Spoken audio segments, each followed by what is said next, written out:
வணக்கம். ஆதாரம் இருந்தால் மட்டும் பேசுங்கள் இப்படின்னு கோபத்தில் ஆதவ் அர்ஜுனாவை பார்த்து சபாநாயகர் எச்சரித்த காட்சியை இன்றைக்கு நீங்கள் சட்டமன்றத்தில் பார்த்துருப்பீங்க. இப்போ புரியுதா உங்களுக்கு? விஜயும் விஜயனுடைய கட்சிக்காரங்களும் ஏன் சட்டப்பேரவையினுடைய நடப்புகளை நேரலையில் கொண்டு வந்தால் எவ்வளோ பெரிய பிரச்சனை வரும்னு பயப்பட்டாங்க அப்படிங்கிறதுக்கு இன்றைக்கு சட்டப்பேரவையில் நடந்த நிகழ்வுகள் ஒரு உதாரணம். முதல்ல எதிர்க்கட்சி தலைவர் உதயநிதி ஸ்டாலின் அவர்கள் இன்னைக்கு எழுப்பி பேசுகிறார். பேசும்போது ஒரு விஷயத்தை குறிப்பிடுறார். என்ன? கடந்த 40 நாட்களாக விஜய் அவர்களுடைய ஆட்சியில் தமிழ்நாட்டில் இருக்கக்கூடிய பெண்களுக்கும் குழந்தைகளுக்கும் எந்த விதமான பாதுகாப்பும் இல்லை, அவர்களுக்கு எதிரான குற்றங்கள் மிகப்பெரிய அளவில் நடந்து வருது, இது தமிழ்நாடா உத்தரப்பிரதேசமா அப்படிங்கிற சந்தேகமே வருது அப்படின்னு அவர் சொல்கிறார். உடனடியாக ஆதவ் அர்ஜுனா திடீர்னு எழுந்து ஏதோ பேச ஆரம்பித்தார். பேசிகிட்டு இருக்கக்கூடிய நேரத்தில் அவருடைய பேச்சிற்கு வலு சேர்க்கும் விதமாக ஒரு செய்தியை சொல்கிறார். என்ன அப்படின்னா, திராவிட முன்னேற்றக் கழகம் என்று சொல்லக்கூடிய கட்சியை சார்ந்தவர்களும் 2 வயது பெண் குழந்தைக்கு எதிராக பாலியல் வன்கொடுமை நடத்தி இருக்கிறார்கள் அப்படிங்கிற ஒரு செய்தியை போகிற போக்கில் போடுறார். சபாநாயகர் உடனடியாக சொன்னார், அதுக்கு ஆதாரம் இருக்கா, எங்கே நடந்தது, யாரு, எப்போ அப்படிங்கிற ஆதாரம் இருந்தால் மட்டும் பேசுங்க, ஆதாரம் இல்லாமல் இருந்தால் தயவு செய்து பேசாதீங்க, நாங்கள் எச்சரிக்கிறோம் அப்படின்னு சபாநாயகர் ஆதவ் அர்ஜுனாவை பார்த்து சொல்கிறார். அப்படி ஒரு சம்பவம் நடந்ததாக நமக்கு தெரியல. உடனே ஆதவ் அர்ஜுனா என்ன சொல்கிறார் தெரியுமா? நான் நாளைக்கு வரும்போது ஆதாரம் எடுத்துகிட்டு வரேன் அப்படின்னு ஆதவ் அர்ஜுனா சொல்கிறார். இப்போ நான் என்ன கேட்குறேன்னா, ஒரு மிக முக்கியமான பொறுப்பில் இருக்கக்கூடிய அமைச்சர் ஆதவ் அர்ஜுனா, நீ தேர்தல் பிரச்சாரத்தில் வடை சுட்டதெல்லாம் பரவாயில்ல, சரியா, வடை சுட்டு ஆட்சிக்கு வந்துட்ட, இப்போ பொறுப்போடு பேச வேண்டியிருக்கிறது, உண்மையை பேச வேண்டியிருக்கிறது. இப்போ உதயநிதி ஸ்டாலின் திரும்ப கேட்குறாரு.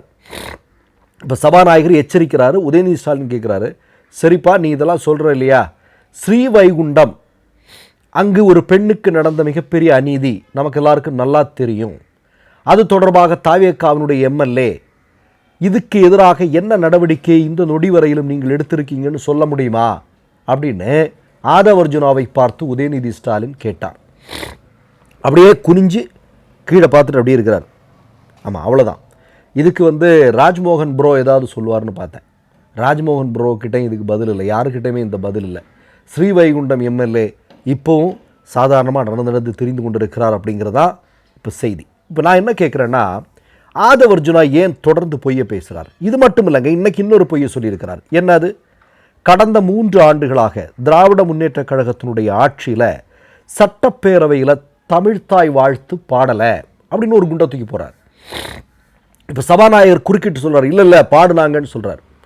சபாநாயகரும் திமுக எம்எல்ஏக்களும் சேர்ந்து ஒரு சேர குரல் கொடுத்ததுக்கு பிறகு பதட்டமாகி பதறி, ஐயையோ வழக்கமாக வடை சுட்டுட்டு இருக்கிறோமே, மாட்டிக்கிட்டோமே அப்படின்னு சொல்லிட்டு உடனே இல்லை கவர்னர் இருக்கும்போது தமிழ்த்தாய் வாழ்த்து பாடலை அப்படின்னு அவர் சொல்கிறார்.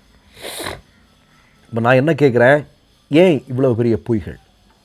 எத்தனை கோடி மக்கள் இந்த நேரலையை பார்த்துட்ருக்குறாங்க. அப்போ முழுக்க பொய் பேசுவதற்கென்றே ஒரு கூட்டம் சட்டப்பேரவைக்குள்ளே வந்து உட்கார்ந்துருக்குதா அப்படின்னு தானே தமிழ்நாட்டு மக்கள் கேட்பாங்க. இதுவாங்க பிரக்ஞானந்தா என்று சொல்லக்கூடிய, நமக்கெல்லாம் தெரியும், இந்தியாவிற்கு பெருமை சேர்க்கக்கூடிய தமிழகத்தை சார்ந்த செஸ் பிளேயர். இவர் சமீபத்தில் நார்வேயில் நடந்த செஸ் போட்டியில் இதுவரையிலும் எந்த இந்தியனும் சாதிக்காத மிகப்பெரிய சாதனை செஞ்சுக்கிட்டு இங்கே வரார். இப்போது ஃபோட்டோ எடுக்கிறதுக்கு, ரீல் எடுக்கிறதுக்கு ஆதவ் அர்ஜுனா அந்த ஜெகதீஷ் டீம் எல்லாம் தயாராக இருக்கிறாங்க. ஒரு திட்டம் போடுறாங்க. என்ன அப்படின்னா, விஜய் செஸ் விளையாடுறாரு, பிரக்ஞானந்தா செஸ் விளையாடுறாரு, இதை வச்சு ஒரு ரீல் பண்ணி தற்குறிகளுக்கு கொடுக்கறது, இதுதான் திட்டம். இந்த திட்டத்தை அவங்க நிறைவேற்றிட்டாங்க. நிறைவேற்றின பிறகு பிரக்ஞானந்தா அதை வெளிப்படையாக உண்மையை சொல்லிட்டார். அதாவது ஆதவ் அர்ஜுனா விஜய் செஸ் போர்டெல்லாம் ரெடி பண்ணி வச்சுருந்தார் அப்படி இப்படிங்கிற மாதிரிலாம் அடிச்சு விட்டார் இல்லையா. பிரக்ஞானந்தா என்ன சொன்னார்னா, இல்லை எப்பா நீ முதல்ல உனக்கு அப்பாயின்மெண்ட் கொடுத்துருக்கிறாரு, நீ பார்க்க வரும்போது கையோட செஸ் போர்டையும் எடுத்துகிட்டு வந்திருப்பா அப்படின்னு சொன்னதாக உலகத்தினுடைய மிகப்பெரிய செஸ் பிளேயராக இருக்கக்கூடிய பிரக்ஞானந்தா ஆதவ் அர்ஜுனாவினுடைய பித்தலாட்டத்தை அம்பலப்படுத்திய காட்சியை நாம் பார்த்தோம்.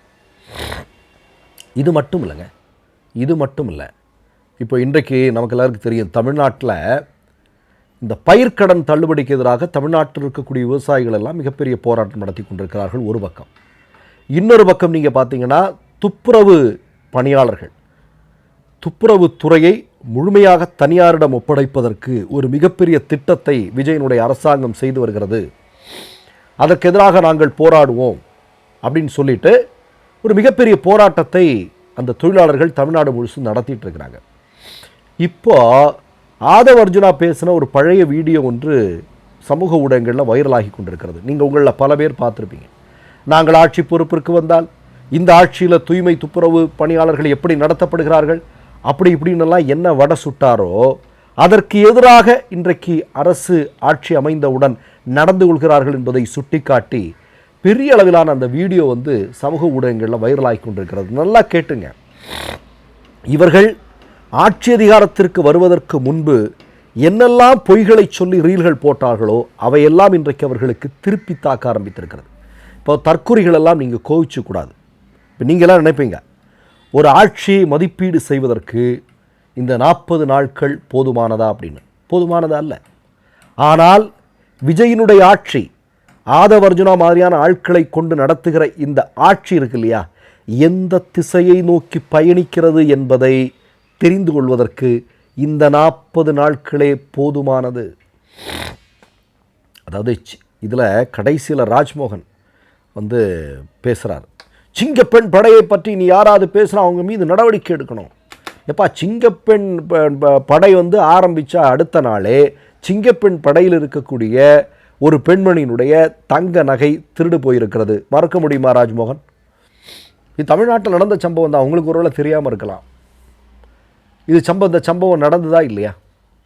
சரி, சிங்கப்பெண் திட்டம் அறிவிக்கப்பட்டதற்கு பிறகு தமிழ்நாட்டில் பெண்கள் எதிர்க்கிறான குற்றங்களே நடக்கலையா? நீங்கள் தான் சொன்னீங்க வந்துருச்சு, அவர் பயங்கரமாக கார் ஓட்டினார், பைக் ஓட்டினார், இப்போ பாட்டு போட்டிங்க, எல்லாம் பண்ணீங்க. ஆனால் என்ன எதுவும் நடந்த மாதிரி இல்லையே தமிழ்நாட்டில். பல இடங்களில் குற்ற வழக்குகள் பதிவு செய்யப்படுகிறது இல்லையா? மறுக்க முடியுமா?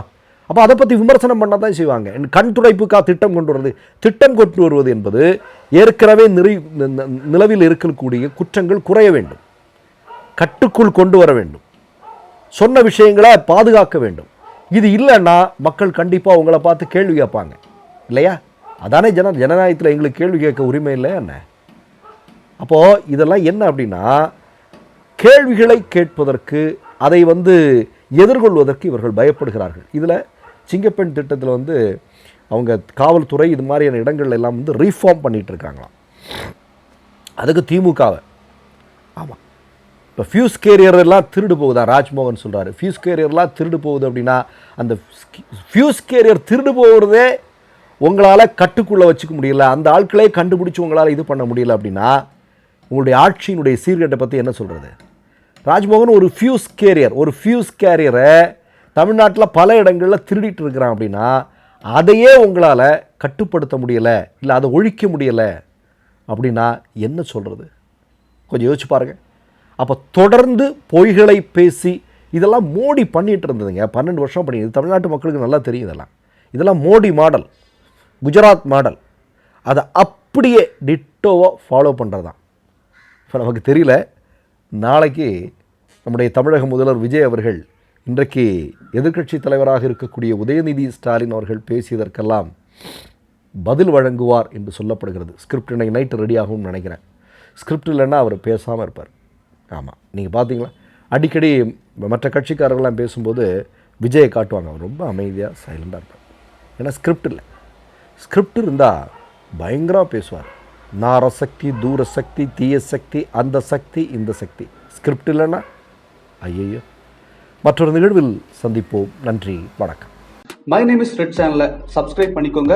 அதுக்கப்புறமா பக்கத்தில் இருக்கிற ஜாயின் பட்டனை கிளிக் பண்ணீங்கன்னா ஒரு நியூ பேஜ் ஒன்று ஓப்பன் ஆகும்.